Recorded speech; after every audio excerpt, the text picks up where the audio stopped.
धवलेश्वराय बालालिंग महाप्रभु दीपं ज्योति परम ब्रह्म दीपं ज्योति जनार्दनः दीपाहरतु मे पाप पूजा दीप नमस्तुते धवलेश्वराय बालालिंगाय नमो नमः।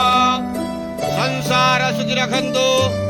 आज पवित्र त्रिवेणी अमावास्या शुभ रविवार रे समस्त श्रद्धालु भक्त मानव को आशीर्वाद करंतु, मनस्कामना पूर्ण करंतु, कर्म क्षेत्र उन्नति करंतु, ग्रह इष्ट खंडन करंतु, जगतर मंगल करंतु, विश्वर कल्याण करंतु, आपणकर नाम विख्यात करंतु, सेवकर डाक श्रवण करंतु, समस्त गोवसा भक्त मानकर मनस्कामना पूर्ण करंतु।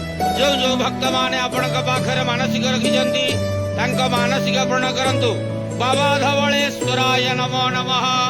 संसार सुखी रखंतु, आनंद केवार हरि बोलो। आज पवित्र त्रिवेणी रविवार रे समस्त श्रद्धालु भक्त मानव को आशीर्वाद करंतु, आनंद केवार हरि बोलो।